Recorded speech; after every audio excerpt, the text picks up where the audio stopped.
کہ ہاتھ جو ہے وہ رنگے ہوئے ہیں جرائم سے. آپ اس حکومت کا حصہ تھے جب عمران خان کے گھر کا دروازہ توڑا گیا تھا, جب پرویز لائی کے گھر پر گاڑی چڑھائی گئی تھی, جب صنم جاوید خان, ڈاکٹر یاسمین راشد, عالیہ حمدہ کو گرفتار کیا گیا تھا, تو آپ اس حکومت کا حصہ تھے.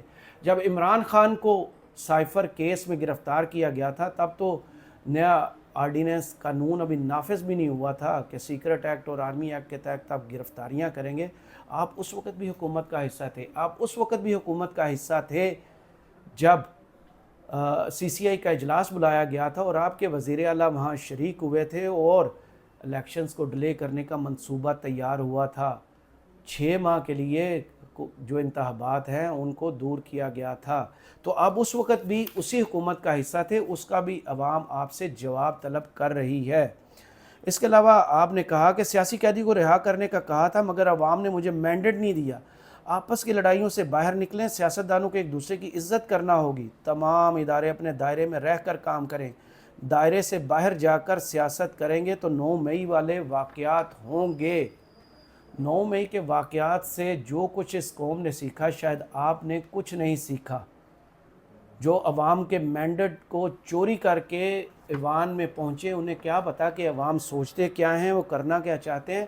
اور اداروں کی عزت, ماضی آپ کو شاید بھول گیا کہ ایوان صدر سے یہ احکامات آئے تھے کہ 30 اپریل کو اس ملک میں پنجاب اور کے پی کے 15 کروڑ عوام اپنی نمائندگی چاہتے ہیں, انتخابات چاہتے ہیں. آپ نے کب مانا تھا؟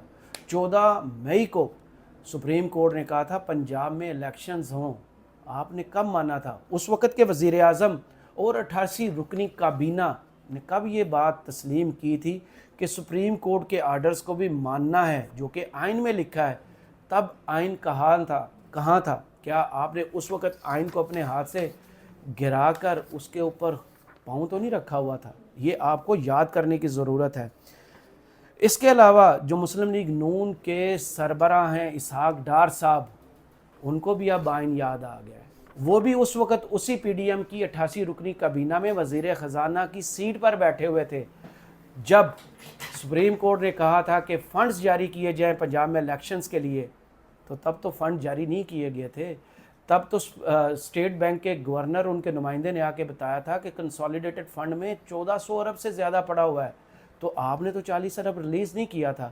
تو آپ کیا اس وقت توہین عدالت اور آئین کے جو ہے خلاف ورزی کے مرتکب نہیں ہوئے تھے؟ آج آپ کو آئین یاد آ رہا ہے. آپ کو آئین اس وقت کیوں نہیں یاد آ رہا جب پی ٹی آئی اور سنی اتحاد کونسل اپنی مخصوص نشستوں کے لیے جگہ جگہ قانونی اور آئینی جنگ لڑ رہی ہے؟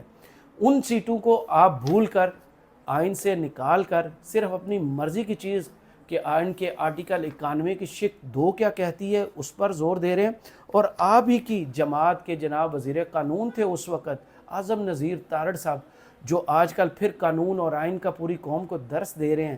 تو کیا اس وقت انہیں آئین یاد نہیں تھا؟ اس وقت تو آپ لوگ بہت زیادہ منطق پیش کرتے تھے کہ اگر 2 صوبوں میں حکومت آ گئی تو وفاق میں جو انتخابات ہوں گے ان پر وہ 2 حکومتیں اثر انداز ہوں گی. تو آئین میں سے وہ شق آپ کیوں نہیں نکال دیتے کہ اگر کوئی اسمبلی ڈیزالو ہوتی, اپنی مدت پوری نہیں کرتی, تو 90 دن کے اندر آپ کو الیکشنز کروانا ہے. تب وزیر قانون صاحب قانون کہاں تھا؟ آئین کہاں تھا؟ آج آپ کہہ رہے ہیں کہ آئین کو پامال کر کے مخصوص نشستیں حاصل کرنا چاہتے ہیں. پامال یا آئین کو بحال؟ صدر مملکت نے بھی تو ایک ہی شرط رکھی ہے کہ اسمبلی کا اجلاس اس وقت بلائیں جب سنی اتحاد کونسل کا جو آئینی حق ہے, ان کی مخصوص نشستیں ہیں, وہ ان تک پہنچائیں جائیں, ان کو نمائندگی دی جائے. اس کے بعد قومی اسمبلی کا اجلاس بلائیں. کرنا تو آپ نے اس کے بعد بھی وہی ہے جو آپ نے پلان کیا ہوا ہے کہ پھر شہباز شریف صاحب ایک جو مینڈیٹ چوری پر اس ملک پر وزیر اعظم جو ہے مسلط کر دیے جائیں گے. اس کے بعد آپ اپنی مرضی کا صدر لائیں گے اور اس کے بعد یہی پیپلز پارٹی جو آپ کی بی پارٹی ہے وہ 11 سے زائد وزارتوں پر مزے اڑائے گی. تو قانون اور آئین جو کہتا ہے وہ قوم کو بتائیں, بجائے اس کے کہ اس وقت جو ہے صدر صاحب قومی اسمبلی کا اجلاس نہ بلا کر اور مخصوص نشستیں جو ہے وہ سنی اتحاد کونسل مانگ کر آئین کی خلاف ورزی کر رہے ہیں۔ اس کے علاوہ پیپلز پارٹی اور مسلم لیگ نون میں انڈرسٹینڈنگ ہوئی ہے، دونوں پارٹیوں نے اسپیکر اور ڈپٹی اسپیکر پر بات کی ہے، لیکن آئین اور قانون کی بحالی پر اور عمل داری پر بات بالکل نہیں کی۔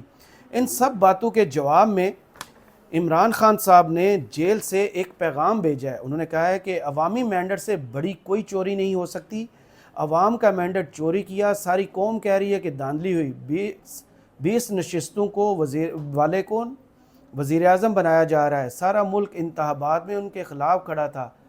تو ان کا دعویٰ تو یہ ہے کہ انہیں 2/3 میجارٹی ملی ہے، 180 سے زائد سیٹیں ملی ہیں۔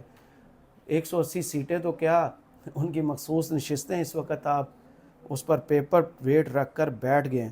انہوں نے کہا ہے کہ نگران حکومتیں بھی ہمارے خلاف لگائی گئیں، الیکشن کمیشن انتخابات کے بعد بھی دھاندلی میں مصروف ہے، الیکشن کمیشن سے کوئی امید نہیں، پارٹی جیتی ہوئی ہے مگر مخصوص نشستیں نہیں دی جا رہی، ہفتے کے روز دوبارہ احتجاج کی کال دینے لگے ہیں، ملک بھر میں احتجاج ہوگا۔ پی ٹی آئی اپنے حق کے لیے نہ صرف قانون اور آئین کی طرف دیکھ رہی ہے، عدالتوں کی طرف دیکھ رہی ہے، بلکہ جن لوگوں نے انہیں مینڈیٹ دیا تھا ان کی طرف بھی دے رہی ہے۔